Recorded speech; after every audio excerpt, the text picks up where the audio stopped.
life is for living. Like living.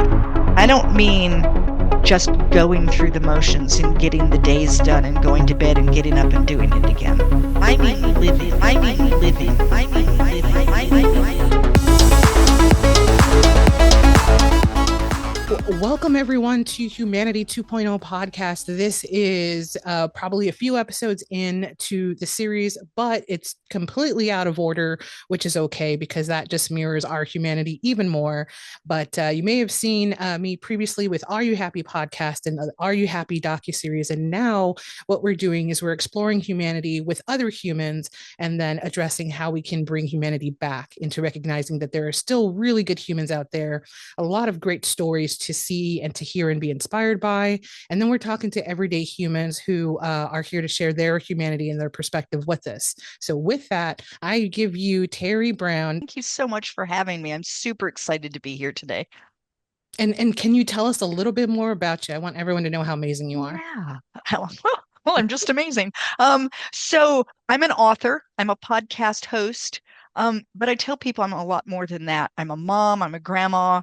Um, I was a wife. My husband recently passed away, but I've been a wife right up until recently. I play bridge. I like to ballroom dance. I like to pick the pennies. Um, I love I just love life and I love being outdoors, riding bicycles, walking on the beach, all of those things. I haven't always been I haven't always grabbed onto life like this. I lived in an abusive relationship for 14 years and it really that messes with you and it kind of keeps you from being able to move forward or to even believe much in yourself. But when I got out of that relationship, immediately words started pouring out of me and I started writing manuscripts, but I was too afraid to let anyone see them. Mm. And I met my husband, Bruce, as we were dating, and he said to me, always wanted to ride across the United States on a tandem bicycle. And I thought, wow, that's an adventure. That would be something that could prove to people that I still have worth and value. Little did I know, no one else doubted that. It was me that doubted it.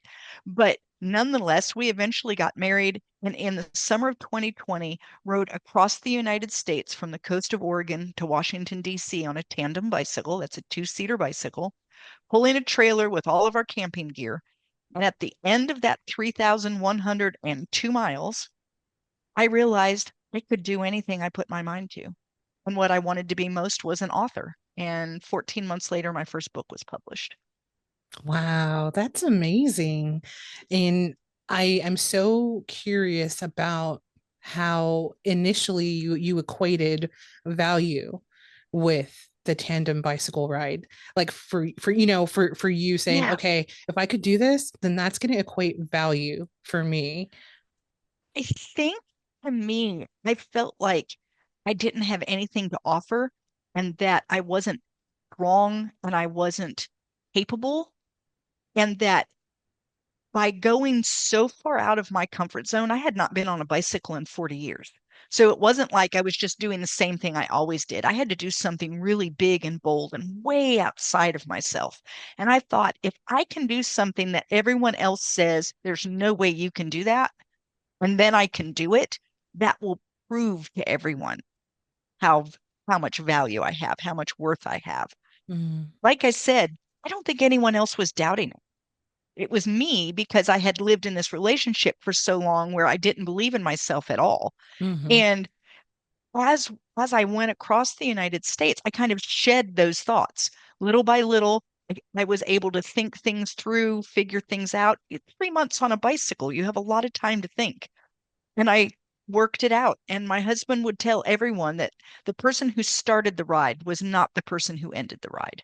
Ah, I believe it 100%. I can't Yeah. imagine all of the experiences that you had, all of the revelations you had. And then, Yeah. like you said at the very end, and to have that book pour out of Yeah. you. I mean, that Well, sounds immense. and that last, I don't know what it was, but it's like, oh my gosh, I rode across the United States on a tandem. Not not some athlete, not someone that you would expect, but me. And if I can do that, it's not a matter of can I do something? It's a matter of what do I want to do? Mhm. And I said, I want to write. That's what I want to do. And so I started writing. And so you did. And Uh, and so I did. and we're going to talk more about the writing and the bicycles because I have so many questions there. But before we do, I want to ask you some questions about humanity, Okay. without thinking of the general definition of what it really means. What does humanity mean to you? How would you define it out of your personal experience? I think humanity is all of those things we feel toward one another and how we show that. And sometimes humanity isn't pretty. Sometimes we don't show things well. I like to think that 95% of humanity is really, really good. And that 5% is that part that we all need to be working on. I think we all have some of that in us that we need to be working on. But humanity is me seeing you and you seeing me, and the two of us working on how to help one another, be kind to one another, lift one another, accept one another, love one another, all of those things. That to me is humanity. Mm-hmm. And if you had to pick out maybe a moment of humanity that you observed, what is an example story of like the best display of humanity you've ever seen? Oh, I mean, I see so many. Um, there was a story not too long ago on the news. It was one of those feel good stories about a child who saw a homeless family and decided to raise money to help that homeless family. And this child, a child, and I don't even mean like a middle schooler. I mean a young, maybe third or fourth grader who who went out and themselves raised money and raised enough money that I'm sure that they were able to help a family like they saw and probably several more. And to me, that's humanity in the child. And then I believe that the parents did an amazing job Mm-hmm. to have instilled that and then to have allowed that expression. Mm-hmm. Because it's very easy for can you imagine an 8-year-old comes to you and says, I want to raise money for, whatever cause. And you're thinking, oh gosh, I can just see what a mess this is going to be. And it'd be easy just to say, oh, well, honey, we'll make a $10 donation somewhere. There's no way that the 8-year-old was able to do all of that without having this amazing support behind them. And Mm-hmm. I loved that too, because I think it was not only the child, but then it was everyone around that child who said, we see it too and we're going to help you with this vision. Mm-hmm. That is an amazing story. Yeah, I can't imagine what amazing family he had to encourage him because you're right. They could have easily said like, "Oh no, we don't We'll need to just do we'll just make a that." donation Yeah, to, Habitat for Humanity or something and we'll write it be down. done. Yeah, Yeah, give it somewhere, give it to someone else to do. But they yes, empowered that child, and then right, I mean, I don't know what kind of parents he had, but I mean, I guess if maybe they were rooted themselves in selfless acts, then they're perpetuating that right. action, the habit. But if he's with a set of parents that aren't normally that way, that speaks volumes too, because maybe they were inspired by him. And Exactly. And even if they were the kind of people that were usually involved, there's something about watching a child become involved that makes you feel even more inspired because they're not jaded yet. You mm-hmm, know, they just have a pure love for people and they see something and they want to fix it. And it's beautiful. My granddaughter and grandson this year for Christmas raised money for Toys for Tots. And they did it because my husband, who has had brain cancer and they believed it was probably his last Christmas, they did, what do you get him? And mm, he loved Toys for Tots and had been working in Toys for Tots for years and years. So they held a um, hot cocoa and cookie booth and raised money for Toys for Tots, took pictures of what they did, and then gave him that album for Christmas. And that touched those two children in a way that was beautiful. It touched my husband. It touched my grandchildren's parents. It yeah, touched all the family. that watched these two little kids do this. Those are the kinds of things that I think are just amazing. That is a pure representation of what could be, what Yeah. is, and what's possible. So I love that so much. That is so inspiring, and you guys just having that lasting memory is Yes. amazing. And I'm sure for him that was just the best possible gift. It's, So it was a beautiful smile that came on his face as he was yeah. looking at that album, and I caught a few of those on film. And yeah, it's wonderful that despite everything he was going through, he recognized what they had done, Hmm. and it lifted his spirits. And it obviously helped children who weren't going to have a Christmas and parents who weren't going to be able to give their kids Christmas, all the things. And it ripples out. And I love that idea that a child has an idea and then it ripples and it ripples and it ripples and it keeps touching people and it keeps touching people.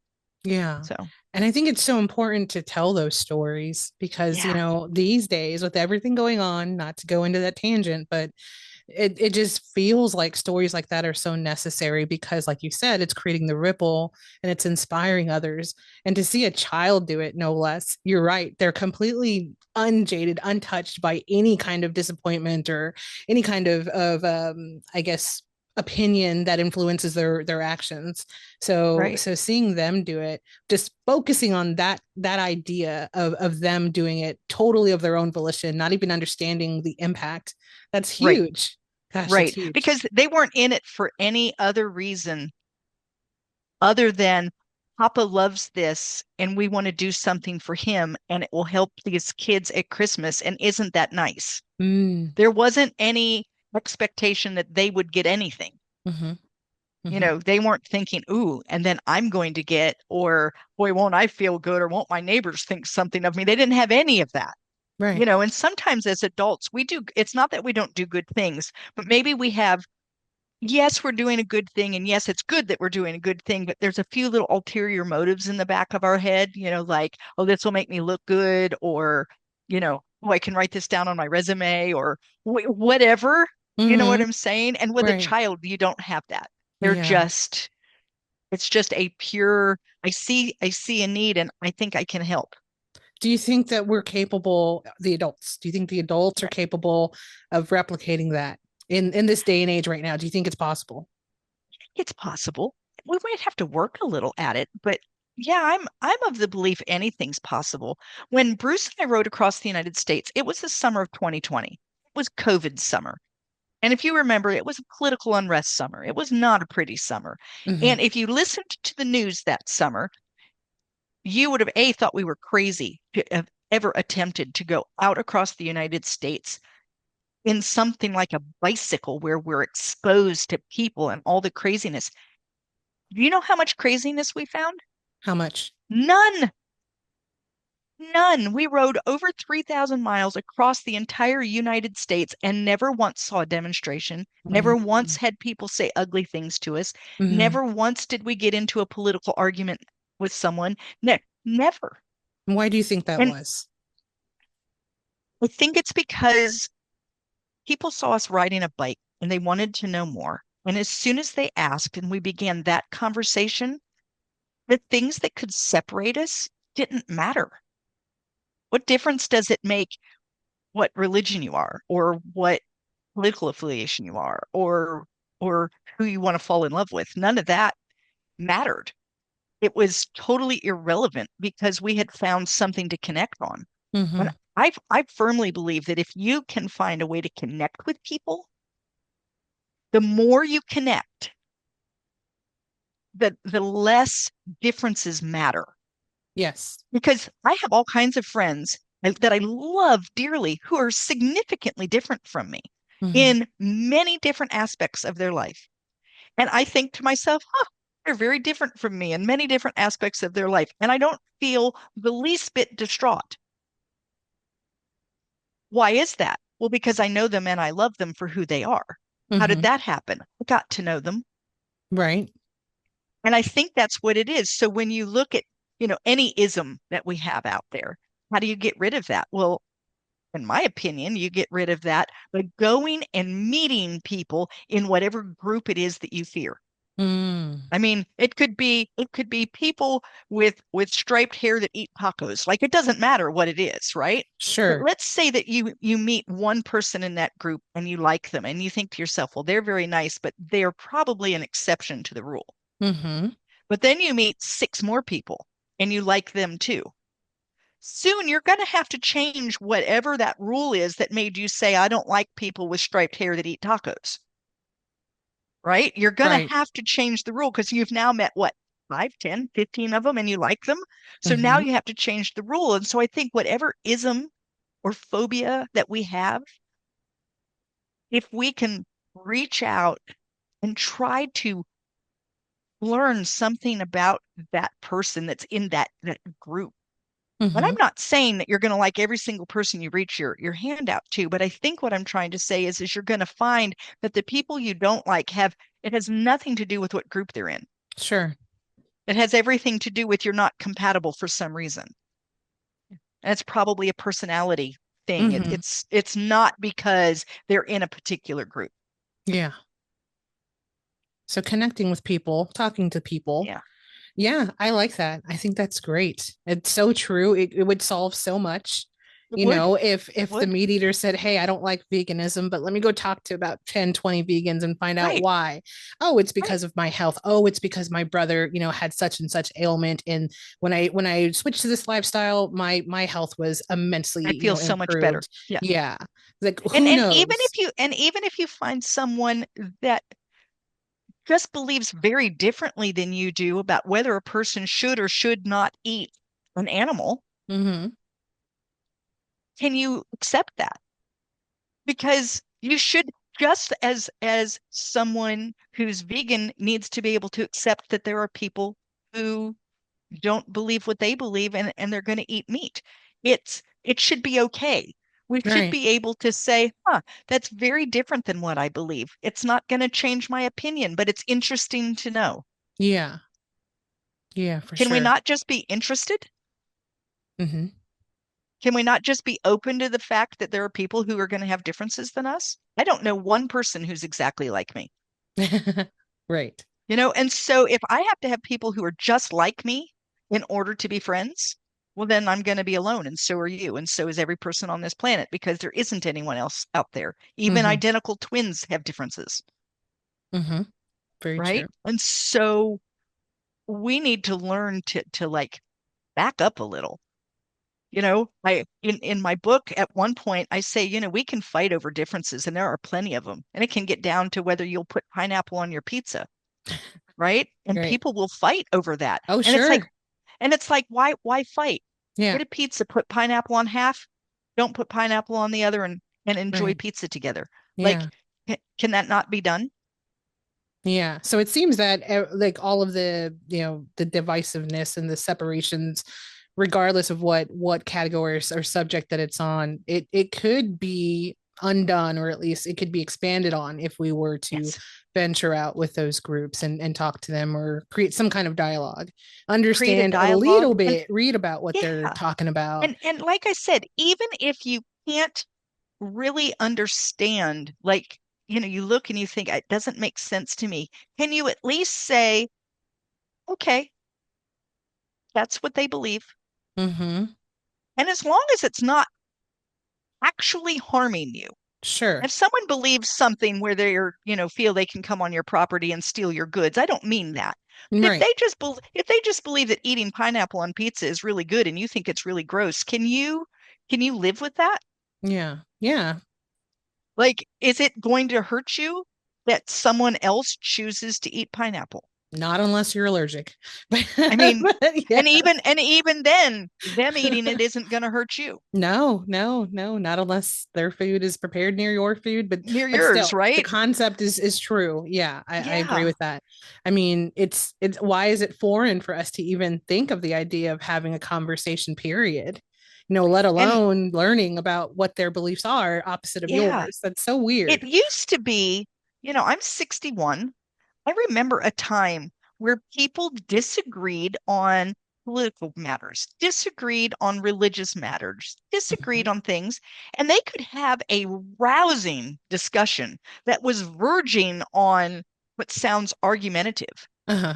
and then go have dinner together Uh-huh.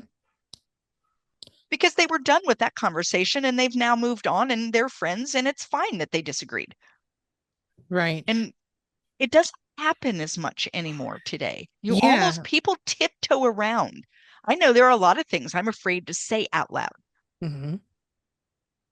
just because I don't want to start something, Mm-hmm. even accidentally. Like, it's better just to keep your mouth shut, look down, just say, why Stay in is your that? lane. Yeah. Yeah. Yeah. Yeah. So, Wouldn't it be better if we could just be honest? right. Right. What a novel concept. Yeah. So Well, I'm curious, because you have such vast life experience, like if you could think back, chronologically, like where in time did it stop? Where, or is there a moment, a social moment or a cultural moment or some kind of key moment in time that you recall where it went from being open-ended conversations that everyone could then be friends after to being this, oh no, we're completely separated. You're in your I camp, think I'm in my I camp. think there's two main things that happen. And now I'm going to sound like one of those old ladies, okay, where everyone's going to walk away and go, nah, that's an old lady. But there was a time where television news was not 24/7. Mm-hmm. Mm-hmm. Okay. So the news happened, like at noon, and it happened at 6, and it happened at 11, give or take, somewhere in there. Sure. Mm-hmm. And in those news cycles, they didn't have time to make a lot of opinions about the news. They only had time to report it. Mm-hmm. Well, once you go to a 24-hour news cycle, there's not that much that happens every day. So the same story has to keep recycling. Well, if you want people to keep listening, you can't just recycle it. Mm-hmm. Now you have to make opinions about it, and you have to bring on 32 other people that might have an opinion. And then I think that was some of the problem is Mm-hmm. that now instead of sitting down and figuring out your opinion, talking with your husband over dinner, a couple of friends, you're now hearing all of these opinions and then it's easier to like grab onto one that sounds good to you without looking at any others. And okay, so I think that was part of the problem. And then I think the other problem is um, social media. And I think social media can be a wonderful tool. So I'm not against social media. I'm on social media. I'm on just about every platform there is out there. And that's how I meet people. But with social media, you can hide and you can Mm-hmm. say things and you don't have to see what your words do to someone else. Sure. So you're more likely to say something that you wouldn't say if you were standing in front of that person. So you're more likely to let out an opinion that you might otherwise say, "Oh, that probably isn't kind."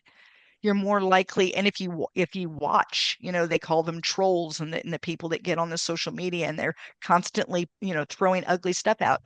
I think those two things, and I'm sure there's a host of others, but those two things in particular, I think really took people from having their own opinions and being willing to discuss them with other people, kind of took that away. Mm-hmm. That's my thought. I'm sticking to it. I would agree. And it's funny because the first one, I understand that. I studied television history, so I understand like what you're talking about as far as how the news has evolved and how it's changed. Yeah, And some of it for the better because you're getting a lot of world perspectives, but then the right. worst part of it where you're getting more opinions that are, driven because of ratings It, or just because of opposition and the conversations that it creates and then what it does, and we could go on and on into right. that. So yeah, there are a lot of things that have changed immensely, and then of course advertisements and ad buyouts, and then certain agendas that are getting pushed, so everyone's inundated with so much crap, and then the actual news is muted or just, Yeah. yeah. Yeah. And then as far as the social, the last 4 years, that was the bread and butter for me. So I was working for myself, but also with another production company handling commercial clients and also other projects. But um, it's something that I can see from both sides, from the viewer perspective, and then also from the creative perspective, and writing all of these scripts and teaching video journalists how to interview people for social content and all of these different, just viewpoints on how it's crafted and how to maintain your integrity, because that's a huge thing. Like you can compromise yourself really quickly, Yeah, and then what you're putting out into the world, it becomes a point of asking yourself, if I put this out, am I going to hurt someone, or could I can I influence all of these people to think a certain way, and is that going to hurt people? What is your social responsibility? right, So there's all right. these avenues, but yeah, i I i think the can. other thing with social media too is it's sound bites. So Mm-hmm. you hear this quick piece of information that sounds really good as a quick piece of information. But Mm-hmm. what backs that up? What are all the facts? And we don't look for them anymore. Sure. For the soundbite, we grab the soundbite. Oh, that's what I believe because I heard, someone say it. Did you hear the rest? Did you look up everything else? And the answer is no, most of us do not. And so I think that soundbite quality, where you just get they'll take an entire speech that someone has done and they'll pick out 4 seconds Right.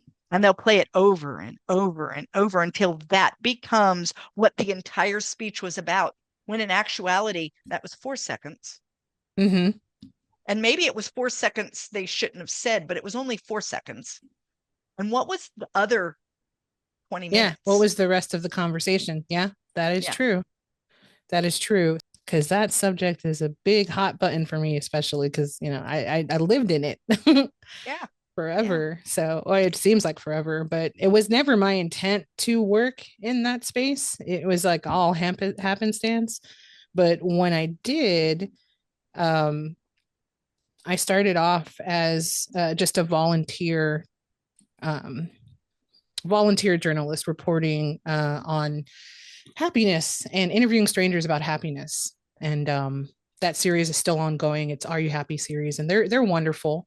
But it then became, hey, come to our commercial site and work with clients on their content and creating really engaging content for whatever it is that they're selling, or maybe it's an Right. idea, nonprofits, whatever it is. And then you start to understand, okay, your objective is to sell something or convey a message that's really important, and how are you going to do that? What are you going to craft out of your 20-minute interview? Like you said, sometimes you take a minute, but the great thing is that some companies that are I guess, like they feel the importance of remaining unbiased, and they have those Yeah. that integrity. And so that this company was one of them.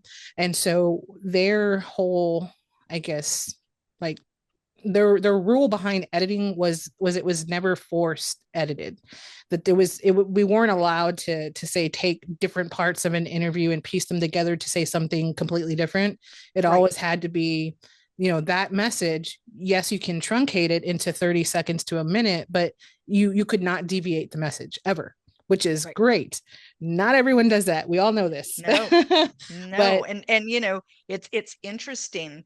And you see it in politics, you see it everywhere, sure, but you see it a sure. lot in politics where they will take a part of someone's speech and play it, like I said, over and over and over ad nauseum. Mm-hmm. Mm-hmm. And if you listened to the whole thing, you would find out that maybe that's not what they were really saying at all. But Mm-hmm. out of context, without knowing what was said before and after, things can sound really bad. Oh yeah, Um, definitely. in Yeah. fact, when I left my abusive husband, he was known to do that. I knew he did that. He did a lot in local politics, and I would watch him tape conversations with people on the phone and Mm-hmm. then pick things out of it and use it against them. It was horrible to watch. Uh-huh. So when he and I separated, I got something on my phone so that every phone conversation we had, I recorded. Mm.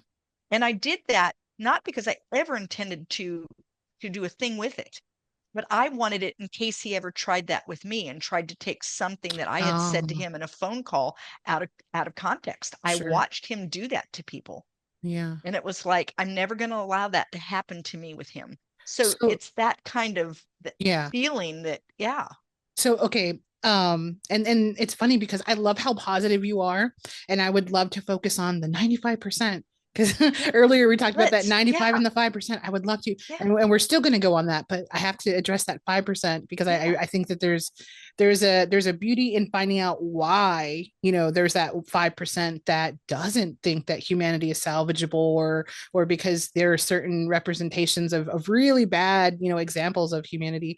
So that kind of is one of them. If you're watching someone yeah, else manipulate and take it, yeah, yeah. just do these awful things. So how did that impact your view of humanity, watching someone literally in front of you do these things to other people and use their words that way? Think that it ever made me feel bad about humanity. I just felt like he was not a good example of it. Mm-hmm. Like if that was humanity, I didn't want to be part of it. Like that isn't me. And Mm-hmm. I feel like I represent humanity. So I don't know what he represented, but it wasn't Yeah. that. And like why? Some people, I don't know, did he have a horrible childhood? Who knows? Maybe Yeah. something happened in his childhood. I know his father had been an alcoholic, so maybe that's what it was. I know that his mother had some mental health issues. Maybe that's what it was. Maybe somewhere in all of the genetic code something went sideways. I Mm-hmm. don't know. Mm-hmm. But I just don't think that generally speaking, people are that way. Mm-hmm. When my husband and I were riding across the United States, we would have trouble, a flat tire, some horrible road construction, a terrible storm coming, and every single time we reached out, despite it being COVID summer, every time we reached out, there was someone there to help. Every time. And if humanity is horrible, then you wouldn't find it every time in every place that you were. Yes. If it was all horrible and there was only 5% good, we wouldn't have we wouldn't have been so lucky as to only find the beautiful 5% for 3,000 miles. They apparently, if that's true, they all live along a corridor, and I can show you where it is. But you know what I'm Right. saying? I Yes. think that what it really showed me is that I needed to turn the news off. I needed to stop listening to people who were telling me what America was. Mm-hmm. And I needed to look for myself and say, okay, there are people who don't believe like I believe, but you know what? They get up in the morning, they want the same things for their family. They want love. They want to make enough money to be able to pay their bills. They want to be able to do fun things with their family and go on vacations and just like me. And maybe we want to do it differently. Like we think that this is the way and they think that's the way, but when it comes down to the core of it, most people want the same things out of life. Mm-hmm. There's bad eggs, of course there are, but most people want love. Most people want safety. Most people want, the basic necessities. That's what most people are getting up in the morning and going after. Just like you, just like me, just like 95% of the people out there. And I think those are the people we need to focus on. I really wish the news Yes. focused less on the the 5% yuck, Yeah. you And know? I remember during COVID, there was a series called Good News or something like that. It was Hmm. the guy from The Office that was doing that online series. And then Yeah. you have a lot of content. There's a lot out there that celebrates humanity at its Yes. best and positivity and kind acts and people all doing things for other people. So there is a But lot they're of it, not but it's they're in not the an 24/7 news yeah, shows though. it's covered by all the other crap. And so, Yes. and this show too, that's the whole focus is putting those conversations in front of people so they can share them and Right. grow from it, just like we did from, is it your grandchild? Yeah. Yeah. Yeah. The From their grandchild act that did the inspired yeah. all those Yeah. ripples. We're just causing all kinds of ripples, and it's up to us to decide what kind we're going to cause. Good ones The or bad not ones. so good ones. And Yeah. I think it's also really up to us as to what we consume. Mm-hmm. We can sit in front of a news channel and it can be, I can give you, on either side of the aisle, I can give you a news channel that you can listen to where you, by the end of a week, will hate a group of people Mm-hmm. because you've listened to nothing but that news, because you consumed that. That's what you allowed into your heart. That's what you allowed into your head. Or you could listen to Humanity 2.0 and you could listen to the Happiness Sure. Project and you could Sure. listen to, right? Mm-hmm. And you could do that all day. Yeah, you have to switch channels, but could you do that all day? Mm-hmm. And then at the end of the week, how do you think you feel about humanity? Pretty darn positive, and you're looking for that 95%, or you're Yeah, trying to make it 96, you know. yeah, Yes. Yes, for yeah, sure. I like that you said that you turned it off. And yeah, instead of listening to opinions about it, you went out and saw it for yourself. I love that yeah. you went out of your comfort zone and found this amazing, revelation and all these experiences. Before we dive into that, can you tell me what is your hope for humanity? Well, I just hope that people will just stop fighting. Just stop finding difficulty. Stop looking for things to separate you. Instead, let's let's, let's find those things that are like. You and I have never met before today, Mm-hmm. but we are far more similar than we are different. Okay. Now, I'm sure that if we sat down and made a list, we would find things that were different. Sure.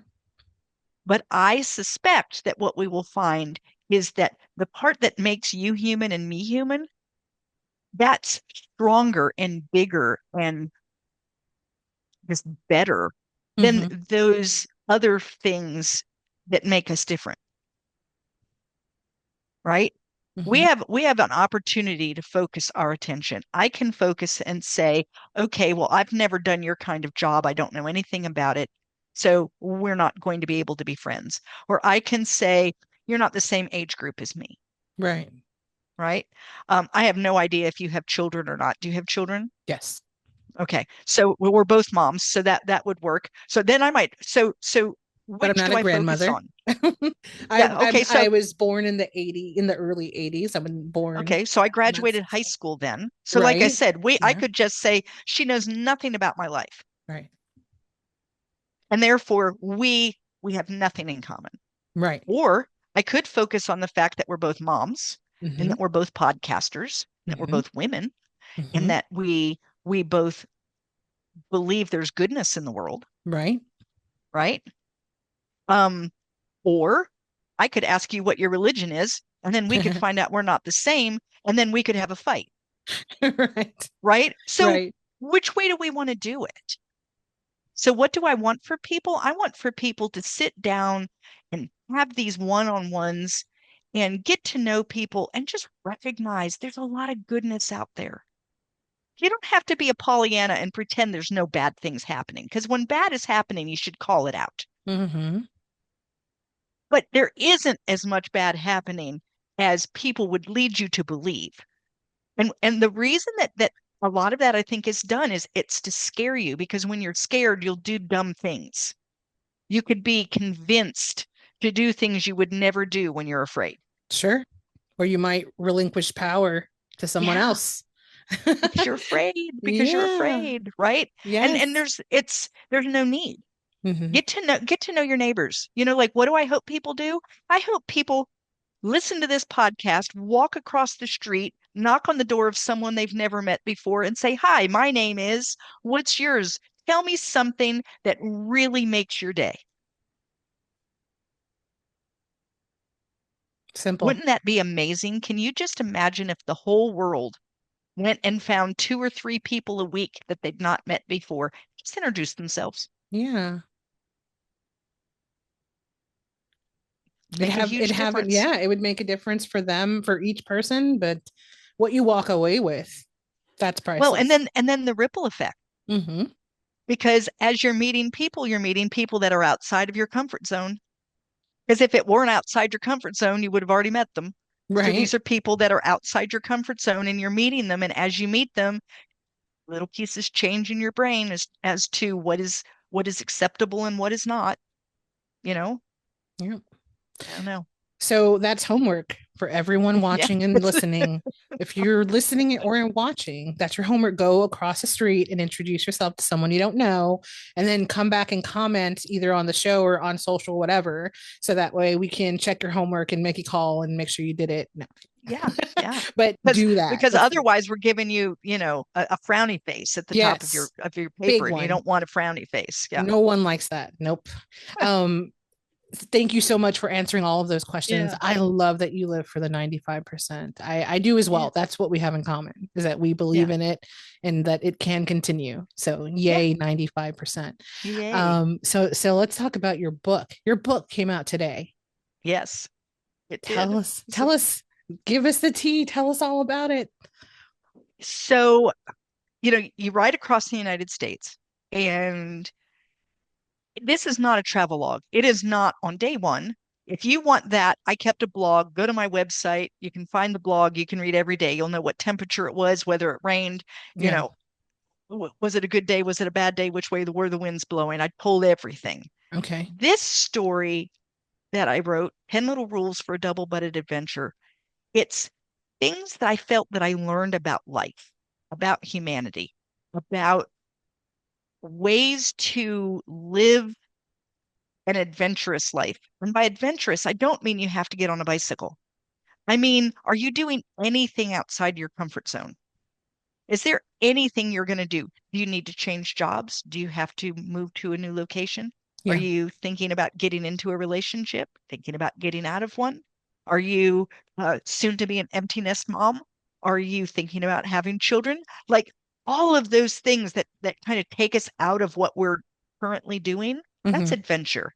Mm-hmm. And these things that I learned kind of guide me now and help me stay open to not getting stuck in my little rut, to not saying I'm not capable, to not saying, oh, and instead saying, you know what? You only get one life. Let's live it. And what does that look like? And how can I make that happen? And then to me, the best part of the book is that I don't expect people to live my 10 rules.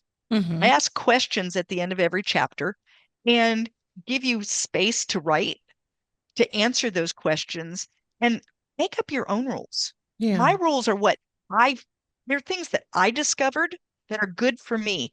And if my 10 rules work for you, by all means use them. But if Mm-hmm. three of them work for you and you come up with another seven, good for you. Right? I'm not Mm-hmm. saying that I'm the professional and I know and here are the 10 things. If you follow these 10 things, I'm in no way saying that. I'm saying here's some things I learned. I hope they help you figure you out. Yeah. That's a big difference than trying to claim to be a subject matter expert I'm and not. No. I don't care for those people. I love that you give people the agency to still be themselves Yeah. while experiencing your journey. I love that. And Yeah. then they can write and that's so great. Write it That's down so and great. figure it out. What works for you? And Mm, like I said, if one of my rules works for you, oh, good. I'm glad I made that easy. But if you look at that rule and think that's the dumbest thing I've ever seen in my life, that is never going to work for me, yeah, don't use it. You don't need 10 rules. Maybe you only want seven. Fine. Maybe you need 12. Whatever. Like I don't feel like that I'm the expert and I know. sure. Well, I'm just a woman who rode across the United States on a bicycle and learned some things about life that have helped me. Right. Hey, willing to share. Hopefully, maybe one will resonate with you. Yeah. But you're an expert Yeah, on your experience in this I world. am. Yeah, and and then you put it on pages for everyone else to see and absorb and feel with you, and that's huge. It's a major contribution to all of us, so thank you for that. i thank i, you I for so want to ask to be like, hey, tell us the 10 bullet points, let's go. But you know what, we got to leave something for people to read, so absolutely. people go buy the book and read it, but give us one bullet point of that 10 list. Give Okay. us one of them. And Okay, it's rule number 9. Never quit on a bad day.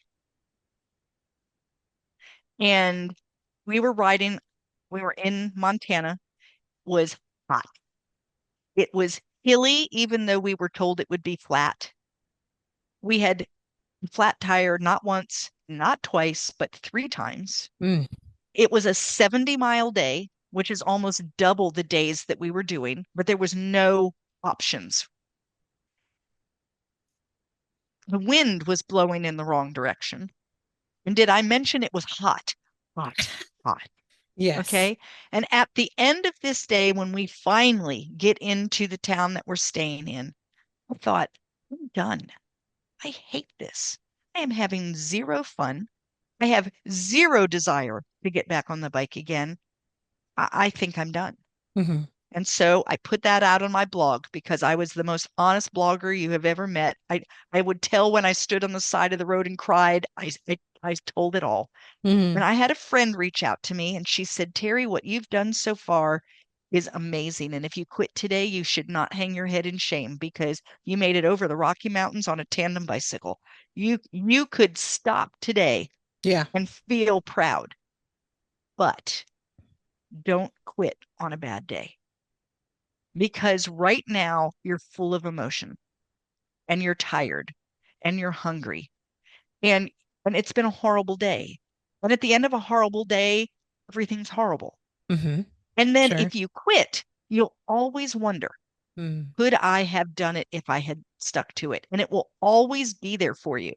If, however, you give it a few days and then say, no, I'm still not having fun and I don't like it, and you did it in a logical manner, then when you decide you've had enough of something, you know that it was an actual decision and not just an emotional outburst. Hmm. And we made it all the way across the United States. And at that point, we were still in Montana. So that helped me. And it has helped me so many times since. You just don't quit on a bad day. And at the end of a day, you're tired, you might be hungry, um, you have no emotional reserve left. Hmm. You know, Your rational you're, thinking you're is gone. yeah, Yeah. what rational thinking, right? Logic is out the door. Your body might hurt. Right. All of the things that just, and that's a terrible time to make decisions, Hmm. right? So tell yourself, okay, I'm obviously thinking this way. I'm going to give myself a few days, and then I'm going to logically sit down with a list of pros and cons Hmm. and make a decision. I am not saying never quit. Hmm. I'm saying never quit on a bad day. There's a big difference because there are times where stopping something is 100% the right thing to do. If Hmm. it's really not bringing you joy, if it's really sucking the life right out of you, stopping, there's nothing wrong with that. There's Hmm. nothing wrong with saying, I'm done. This is sucking the life out of me. I am done. Sure. But don't do it when you're full of emotion. Hmm.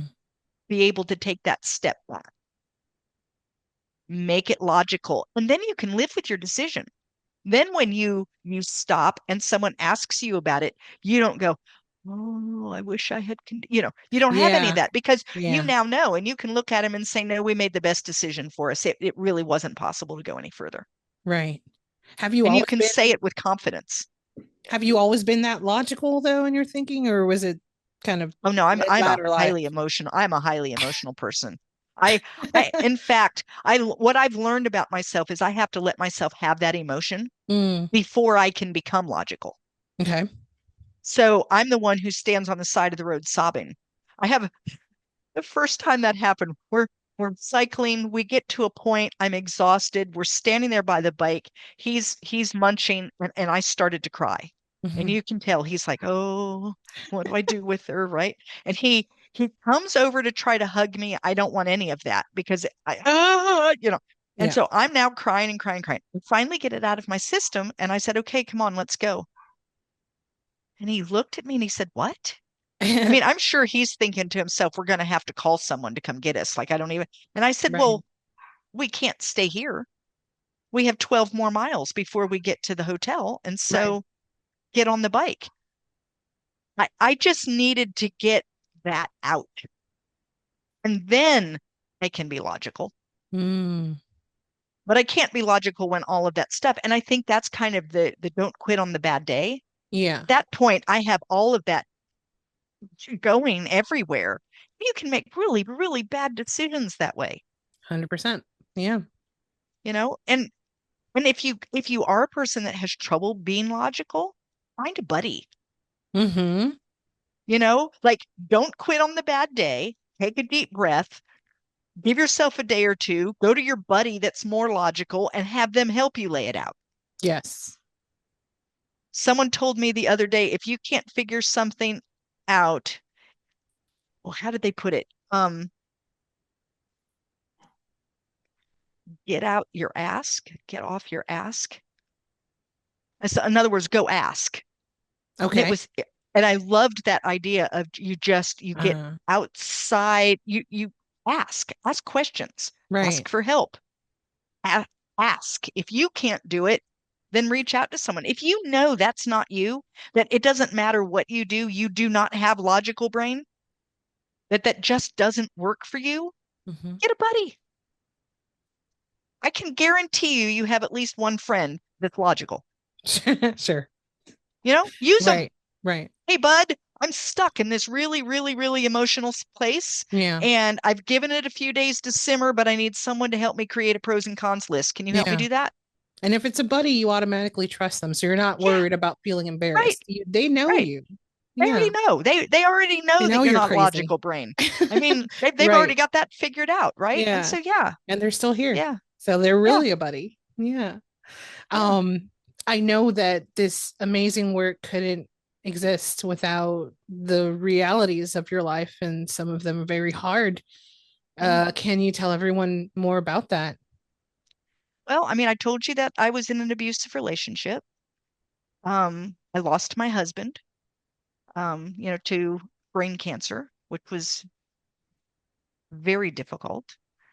Um, yeah, I mean, there's a lot of things that have gone. I lost my dad a few years ago. Mm-hmm. There's just been a lot of hardship.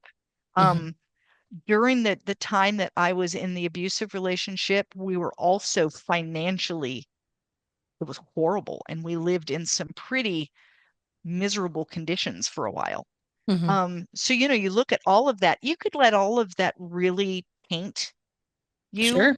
Yeah. and say, you know, life sucks and then you die and you know, Mm-hmm. but I never I not always. I mean, I think there were times where I had trouble seeing that there could be a light at the end of the tunnel, but Mm-hmm. at the point that I was able to use logical brain, I always believed that there was something more. Mm-hmm. And I think that's the thing that we need to remember is we have inside of us what we need. It's a matter of can you tap into it?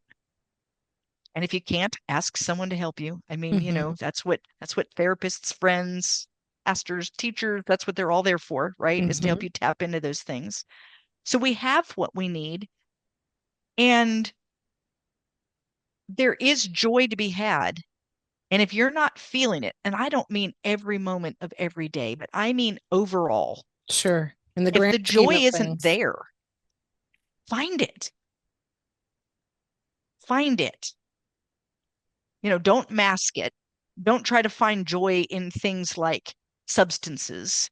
I don't think you really find joy there. What you do is you mask non-joy, but you're not finding it. So look for like what sends you, what makes you happy, what what makes you excited to get out of bed in the morning.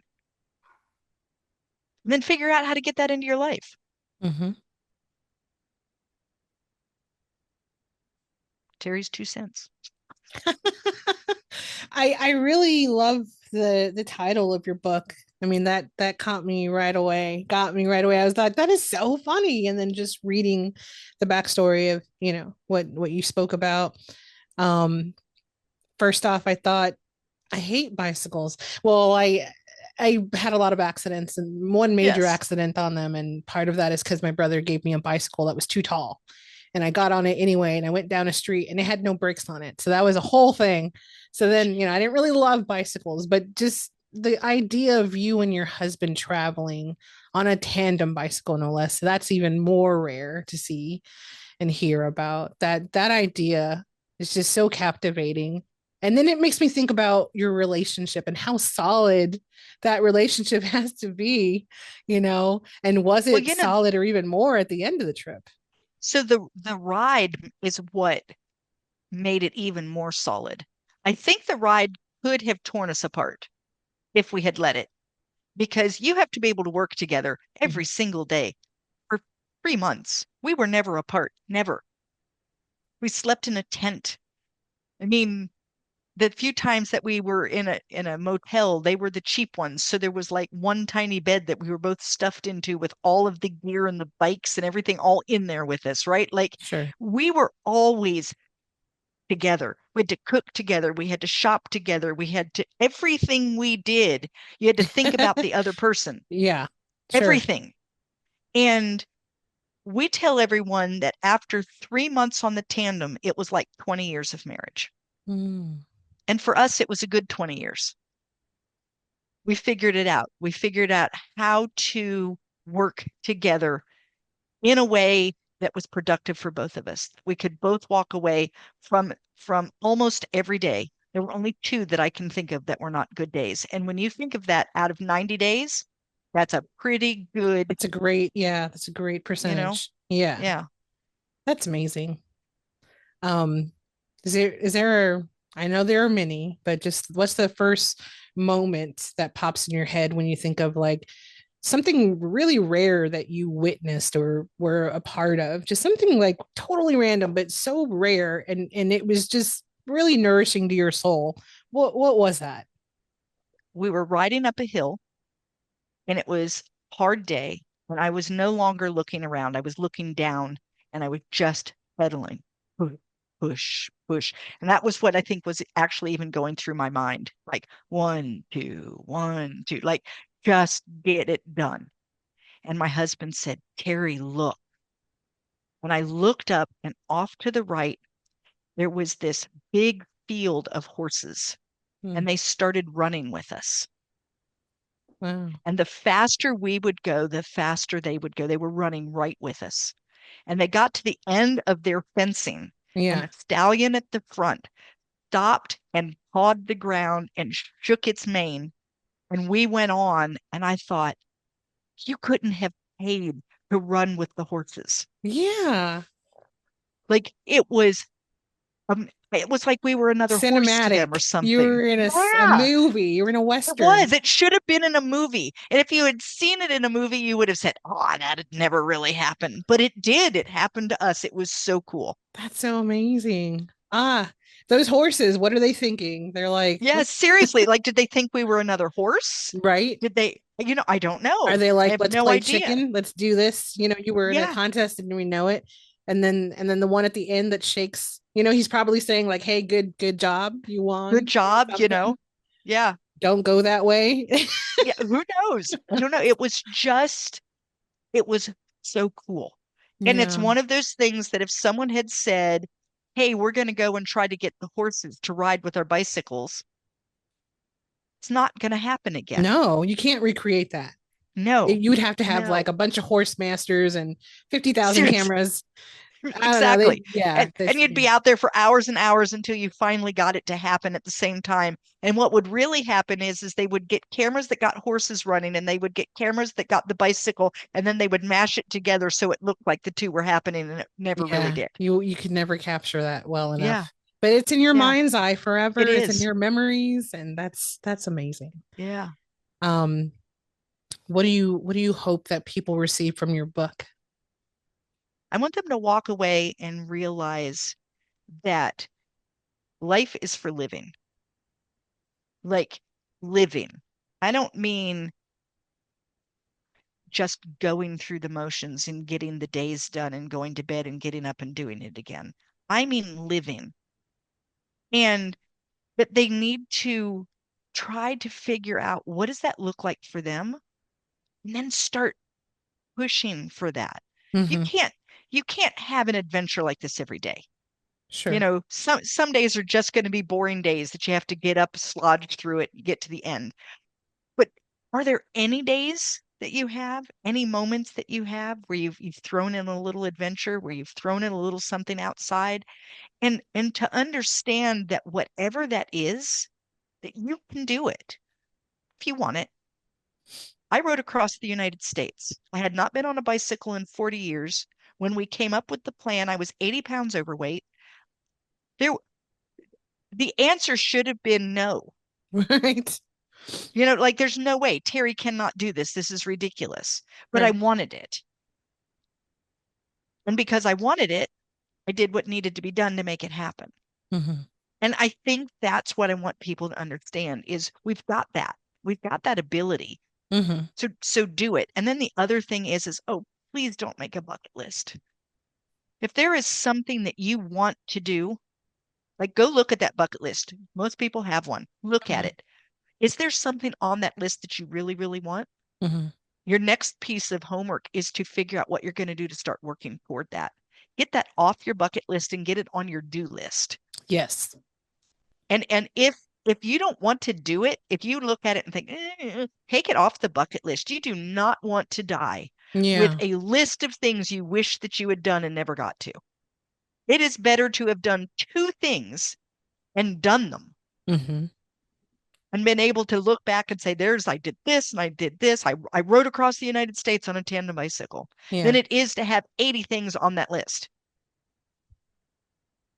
I despise bucket lists now. No, I do. No, I I get think it. I get it. there's Yeah. such a waste. Yeah, because There's such you're a making a waste list of things that you want to do at a later time, if possible, before you die. When if they were on your do list, you'd be focused on doing them now doing them. versus later. Find a way to get Thinking it of, done. yeah. Yeah, I love that. I don't have one either. I actually I have no regrets. Like I don't think about like, oh, I wish I would have did this. I have none of that. I did it. And I'm Yeah. so glad that I lived that way. My entire life was Yeah. like that. No leaf, left unturned. It was just you had to do it. And I lived outside of that comfort zone without even knowing that there was an uncomfortable zone. And so I'm Right. so happy for that. And I do actively pursue those things that I want to do because it's Well, and so necessary. do I have some regrets? Well, yeah, but they're not really mine. I wish I had learned to play the piano as a child, but we Mm. didn't have a piano and my parents couldn't afford a piano and we couldn't afford piano lessons. So at 55, I got a piano and I started taking piano lessons. Yay. Now, am I any good? Doesn't No, matter. probably not. Doesn't That matter. doesn't matter Yeah, because I'm not trying to become a virtuoso. I'm not going to hold a recital. sure. I'm learning to play piano because it's something that makes me happy, Yeah. Yeah. And something I love I that. wanted to do. And so I Yeah. did it. Yeah, I Yeah. love that your advice to people is to find those things Yeah. that make them happy. It feels like it's the time to evaluate where you are and say, okay, this can stay, this can go because it's not contributing to what makes me Yeah. happy or it's not part of the journey. Yeah. So that's And huge. and I think it's okay to bring things in and then to later let them go. Mm-hmm.